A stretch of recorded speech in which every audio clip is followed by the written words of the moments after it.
क्या हो रहा है? आपकी भी लड़ाई होती है आपके घर में? किस किस से हुई है? सही सही बताना। मम्मी से हुई है? पापा से भी हुई होगी। अच्छा, आपकी सिस्टर से तो ज़रूर हुई होगी। और भाई, पूछो ही मत, उससे तो सबसे ज़्यादा होती। हस्बैंड से हुई है या वाइफ से चल रही है? दोस्त से हुई है या गर्लफ्रेंड से हो रही है? बताओ बताओ बताओ। गाइस, हम सभी इंसान हैं और लड़ाई होना बहुत ही ज़्यादा आम बात है। क्यों? क्योंकि हम दोनों को एक दूसरे की जब बातें पसंद नहीं आती है तो मिसअंडरस्टैंडिंग हो जाती है, और मिसअंडरस्टैंडिंग क्या करती है? लड़ाई को क्रिएट करती है। तो हेलो गाइस, राधे राधे सभी को। आज के वीडियो की हम शुरुआत करते हैं एक बहुत ही विशेष टॉपिक से। गाइस, एक बात हम सभी को बहुत ही ज़्यादा गहराई से समझना चाहिए कि यदि हमारी लड़ाई किसी से हो रही है तो उसका सिर्फ एक ही कारण है कि उसने कुछ मुझे ऐसी बात कही जो मुझे पसंद नहीं आई, जो मैंने कुछ उससे बात कही उसे पसंद नहीं आई। That's it. उसको इतना ही रहने देते हैं ना, बड़ा करने की क्या ज़रूरत है। बहुत सारे लोग इसी बात को नहीं समझ पाते हैं और जो छोटी सी लड़ाई हुई होती है उसे हवा बना देते हैं। दैट्स वाई आज हमारी सोसाइटी पे डिवोर्स की जो रेशियो है वो बढ़ता चला जा रहा है। अच्छा, डिवोर्स किसने बनाया? थिंक। हमने तो नहीं बनाया। हम जिस कल्चर को बिलोंग करते हैं उसमें तो डिवोर्स नाम का कोई शब्द ही नहीं है गाइस। डिवोर्स एक उर्दू शब्द है। तो फिर क्यों हम लोगों के इतने डिवोर्स हो रहे हैं?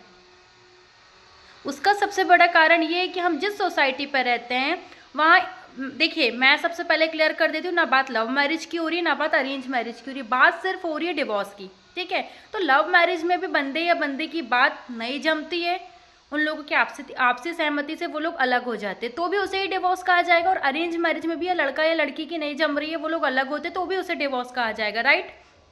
तो यहाँ हमारा टॉपिक अभी मैरिज है ही नहीं। जब भी एक लड़का या लड़की आपस में लड़ाई करते हैं और उनकी लड़ाई में उन दोनों के ही माता पिता और उन दोनों के ही भाई बहन इंटरफेरेंस करते हैं, तब वो लड़ाई डिवोर्स का नाम ले लेती है। पर यदि लड़के और लड़की की लड़ाई रूम में ही स्टार्ट होके रूम में ही बंद हो जाएगी तो वो लड़ाई कभी इतनी बढ़ेगी ही नहीं। पर हम जिस सोसाइटी पर रहते हैं, हमारी बहू ने हमारे बेटे को ऐसा क्यों कहा? कल की आई हुई अब आज हमें बताएगी कि हमें क्या करना है। क्यों? आपका बेटा है तो उसका भी तो पति है ना, वो भी तो अपना सब कुछ छोड़ के आई है उसके लिए। उसने हमारी बेटी को गाली दिया तो कैसे दिया? उसकी हिम्मत कैसे हुई? उसको तो हम उसकी औकात बताते हैं। क्यों भाई? आपने अपने बेटे को 2 चांटा मारे थे ना जब उसने कोई गलती किया था, तो वो उसका पति है ना। गुस्सा आई तो कर सकता है, बोल सकता है। मैं यहाँ इस बात को बिल्कुल भी बढ़ावा नहीं दूंगी कि गुस्सा आए तो अपनी पत्नी को गाली दो या गुस्सा आए तो अपने पति को सुनाओ। मैं एक वो जो गहरा मुद्दा है उसको आप लोगों के सामने प्रस्तुत कर रही हूँ, तो आप सभी को इस बात को गहराई से समझना पड़ेगा। असर में जब भी कोई लड़ाई होती है तो वो लड़ाई पति और पत्नी के बीच कभी होती ही नहीं है। उन दोनों के एक दूसरे की कोई बात होती है जो एक दूसरे को पसंद नहीं आती है, उससे मिसअंडरस्टैंडिंग होती है और वो मिसअंडरस्टैंडिंग एक लड़ाई का नाम ले लेती है।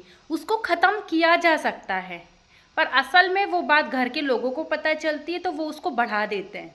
ठीक है, कभी कभी एक बार में बात बढ़ी और वहीं दब के शांत हो जाती है, फिर दोबारा कोई ऐसी बात होती है, मिसअंडरस्टैंडिंग बढ़ती है, फिर लड़ाई क्रिएट हो जाती है। ऐसी बार बार की जो लड़ाइयाँ होती है वो तलाक तक जाती हैं। यहाँ समझदारी दिखानी चाहिए माता पिता को, चाहे लड़की के माता पिता हो या लड़के के माता पिता हो। जिस दिन आप दोनों पेरेंट्स ने ये जिम्मेदारी उठा ली कि हमें इंटरफेयर नहीं करना है, उस दिन बहुत सारे डिवोर्स होना बंद हो जाएंगे। आपका बेटा है तो किसी और का पति भी है, और आपकी बेटी है तो किसी और की पत्नी भी है। एक बात को आज हम समझने की कोशिश करते हैं।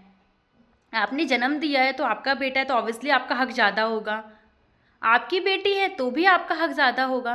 पर जो जीवन साथी है ये भी एक ऐसा रिश्ता होता है जो लाइफ टाइम हमारे साथ रहता है, और अच्छा जीवन साथी पूरी ज़िंदगी तार देता है और वहीं गलत जीवन साथी पूरी ज़िंदगी ख़त्म कर देता है। जीवन साथी आपने चुना हो या उसने अपने लिए चुना हो, पूरी ज़िंदगी तो आखिर उसे ही बितानी है ना। तो उनके बीच में यदि कोई बात हुई है तो उसे हल करने की कोशिश कीजिए, उसे बढ़ाने की नहीं। अच्छा, आप एक बात ये बताइए, क्या हमारे पेरेंट्स से कोई बात नहीं होती? तो क्या हम अपने मम्मी पापा से तलाक ले लेते हैं? बहन से जब भी लड़ाई हुई है तो क्या हमने बहन से तलाक ले लिया? आज के टाइम में भी ऐसे कितने सारे घर होंगे जहाँ दो भाइयों की लड़ाई चल रही होगी, छोटी मोटी लड़ाई भी नहीं, दोनों भाइयों का एक दूसरे के घर पे आना जाना नहीं होगा, पर क्या उन्होंने कभी तलाक ली है? सुन के हंसी आ रही है ना? नहीं, दो भाई तलाक ले ही नहीं सकते। दो बहनों ने कभी तलाक लिया है लड़ाई के बाद? नहीं। क्या हम हमारी मम्मी से जब भी लड़ाई होती तो मम्मी को बोलते हैं मम्मी मैं आपको तलाक दे दूंगी? नहीं, क्योंकि वो हमारी माँ है, क्योंकि वो हमारा परिवार है। ऐसे ही आपका जो पति है वो आपका परिवार है और आपकी जो पत्नी है वो भी आपका परिवार है। तो यहाँ कैसे तलाक हो सकता है? यहाँ कैसे डिवोर्स आ सकता है? जस्ट बिकॉज आप लोगों की शादी हुई है तो आप लोग तलाक ले लेंगे? क्यों भाई? पेरेंट्स से भी तो आपने अपना रिश्ता बनाया है ना। जब आप पैदा हुए थे तब आपको तो ये नहीं पता था कि ये मेरे पापा हैं, ये मेरी मम्मी हैं, ये बहन है, ये दादी है। धीरे धीरे बड़े होते गए, आपका शारीरिक विकास हुआ, आपका मानसिक विकास हुआ, तब आपको पता चला कि ये मेरी माँ है, ये मेरे पापा है, ये दादा है, ये दादी है, ये बहन है। तो आपका रिश्ता बिल्डअप हुआ है। बस पार्टनर के टाइम पे आप समझदार थे तो आपको पता है कि ये आपका पार्टनर है। यही डिफरेंस है और कोई डिफरेंस नहीं है। तो इस बात को हमको समझना होगा कि जो हस्बैंड और वाइफ का रिलेशन होता है ये बहुत ही स्ट्रांग रिलेशन होता है। हाँ, बहुत ज़्यादा बात बिगड़ गई है और डिवोर्स ले रहे हैं कि बिल्कुल ही नहीं जम रही है, साथ में नहीं रह सकते, जीवन नहीं बिता सकते, बहुत ही ज़्यादा टॉक्सिक रिलेशनशिप है, तो वो डिवोर्स की बात एक बहुत अलग होती है। पर जो छोटी छोटी लड़ाइयों में लोग आजकल अलग हो रहे हैं, क्या वो सही हैं? कुछ आपकी गलती है, उससे ज़्यादा आपके माता पिता की गलती है, क्योंकि हमने अपने घर के किसी भी सदस्य से लड़ाई होने के बाद कभी डिवोर्स नहीं लिया, तो हम अपने पार्टनर से कैसे डिवोर्स ले सकते हैं? सोच के देखिए, ये तो हमारा कानून है ही नहीं ना, फिर हम क्यों कर रहे हैं? धार्मिक कोई भी ग्रंथ उठा के आप पढ़िए, उस पर कहीं पर भी पति और पत्नी के डिवोर्स का जिक्र नहीं है, क्योंकि हमारे कल्चर में ये चीज़ें होती ही नहीं हैं। पर हम लोग आजकल इसको बहुत ही आसानी से अपना रहे हैं। क्यों हम लोग फॉरेन की चीज़ों को एक्सेप्ट कर रहे हैं? क्यों हम लोग विदेशी चीज़ों को इतनी जल्दी से अपना रहे हैं? अच्छी चीज़ें तो हम लोग एक्सेप्ट नहीं कर पाते हैं। इस बात को हम सभी को एक्सेप्ट करना पड़ेगा कि लाइफ हमारी है तो डिसीजंस हमारे होने चाहिए, पर हमारे डिसीजंस हमें सही लेने चाहिए। कभी कभी हमें समझ में नहीं आ रहा है तो पेरेंट्स को हमारी हेल्प करनी चाहिए, ना कि हमारे डिसीजन को गलत साबित करना चाहिए हमारे साथ खड़े होके। अच्छा, एक बात मैं पेरेंट्स आप सभी से करना चाहूँगी। आप बच्चों के माता पिता हैं, राइट? आपका क्या फ़र्ज़ बनता है? आप यदि उससे प्यार करेंगे तो आप उसका साथ देंगे, आप उसके साथ खड़े रहेंगे, या फिर उसका घर तोड़वा के आपको अच्छा लगेगा? देखिए, मैं आप सभी से छोटी हूँ, कोई बात लगे तो माफ़ी चाहती हूँ, पर एक बार गहराई से सोच कर देखिएगा, हम कब तक हमारे बच्चों के साथ रहेंगे? जैसे जैसे उम्र बढ़ते जा रही है, बच्चे भी बड़े हो रहे हैं, उनकी अपनी लाइफ डेवलप होते चली जा रही है, तो हर पेरेंट्स को चाहिए कि वो अपने बच्चों की लाइफ में यदि कुछ चीज़ें क्रिएट हो रही है जो कि सही नहीं है तो उसे सॉर्ट आउट करे, ना कि उसे बढ़ा करे, ना कि उस रिलेशन को टॉक्सिक बनाए। आज भी बहुत सारी जगह पे बहुओं पे उंगली उठाई जाती है। वो अभी अभी आपके घर पे आई है, उसे टाइम तो दो एडजस्ट होने का, पर हर चीज़ पे उस पर उंगली, नहीं हमारे घर पे ऐसा नहीं होता है, नहीं तुमको ऐसा ही करना पड़ेगा। वो करेगी ना, उसे समय तो दो आप करने के लिए, तब तो जाके चीज़ें आसान होगी। पर आप फर्स्ट डे से ही उससे एक्सपेक्टेशन रख लेते हैं और वो आपकी एक्सपेक्टेशन पूरी नहीं हो पाती है तो आप लोगों को घर पे बुरा लगता है। और आपको बुरा लगता है तो जब भी हस्बैंड वाइफ की लड़ाई होती है आप लोगों को मौका मिल जाता है उसको सुनाने का, जो कि कहीं ना कहीं सही नहीं है। हम सभी यदि आज मिलकर इस बात को सोचें तो कितनी सारे डिवोर्स होना बंद हो जाएंगे, कितने सारे घर टूटने से बच जाएंगे। बहुत सारे बच्चे अपने माता पिता से दूर हो जाते हैं क्योंकि मम्मी पापा का डिवोर्स हो गया है।